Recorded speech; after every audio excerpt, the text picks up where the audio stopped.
നിങ്ങൾ സീതയുടെ അശോകമരം കണ്ടിട്ടുണ്ടോ? നമുക്ക് കണ്ടാലോ. രാമായണത്തിൽ രാവണൻ സീതാദേവിയെ തട്ടിക്കൊണ്ടു പോയപ്പോൾ ആ ശോകം മാറ്റാനായിട്ട് സീതാദേവി ഇരുന്നത് അശോക വൃക്ഷത്തിൻ്റെ ചുവട്ടിലാണത്രേ. സീതാദേവിയുടെ ഓരോ തുള്ളി കണ്ണുനീരുമാണ് അതിൽ പുഷ്പങ്ങളായി വിരിഞ്ഞതത്രേ. രാവണന് അശോക വൃക്ഷങ്ങളാൽ സമ്പുഷ്ടമായ ഒരു പൂങ്കാവനം തന്നെ ഉണ്ടായിരുന്നു. അടുത്തത് കാമദേവനുമായി ബന്ധപ്പെട്ട മിത്തോളജിയാണ്. കാമദേവൻ എന്ന് പറഞ്ഞാൽ ഒരു ഹിന്ദു ഗോഡ് ഓഫ് ലവ് ആണ്. കാമദേവനെ വേർഷിപ്പ് ചെയ്യാനായിട്ട് അശോക മരത്തിൻ്റെ ചില്ലകൾ ഉപയോഗിച്ചിരുന്നു എന്നാണ് ഐതിഹ്യം. ചില റീജിയൻസിൽ സ്ത്രീകൾ മഞ്ഞൾ കലക്കിയ വെള്ളം ഇതിന് തളിക്കാറുണ്ട് കുട്ടികൾ ഉണ്ടാകാൻ വേണ്ടിയെന്നും പറയപ്പെടുന്നു. അടുത്തത് ബുദ്ധമതവുമായി റിലേറ്റ് ചെയ്തൊരു ഐതിഹ്യമാണ്. മായാരാജ്ഞി ഗൗതമ ബുദ്ധൻ്റെ അമ്മ ഗൗതമ ബുദ്ധനെ പ്രസവിക്കുന്ന സമയത്ത് അശോക വൃക്ഷത്തിൻ്റെ ഒരു ചില്ല കയ്യിൽ വെച്ചിരുന്നു എന്നാണ് ഐതിഹ്യം. അതങ്ങനെ ബന്ധപ്പെട്ടിരിക്കുന്നു.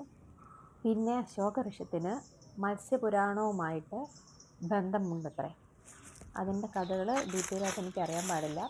ഏതായാലും ഇതൊക്കെ ഐതിഹ്യങ്ങളാണെങ്കിലും സത്യമായിട്ടുള്ളൊന്നുണ്ട്. ഇതെൻ്റെ പറമ്പിലുള്ള അശോകവൃക്ഷമാണ്. ഇത് പൂത്തെളിഞ്ഞ് നിൽക്കുന്നത് കാണാൻ നല്ല ഭംഗിയാണ്. സറാക്ക അശോക എന്ന് ശാസ്ത്രീയ നാമമുള്ള നമ്മുടെ അശോക വൃക്ഷം ആയുർവേദത്തിൽ ഒരുപാട് ഔഷധങ്ങളുടെ ഒരു മെയിൻ ഇൻഗ്രീഡിയൻ്റ് ആണ്. ഗൈനക്കോളജിക്കൽ ആയിട്ടുള്ള ഡിസീസിന്, സ്കിൻ ഡിസീസിന്, ബ്ലഡ് റിലേറ്റഡ് പ്രോബ്ലംസിനൊക്കെ ഒരു മെയിൻ മരുന്നാണ് അശോകം.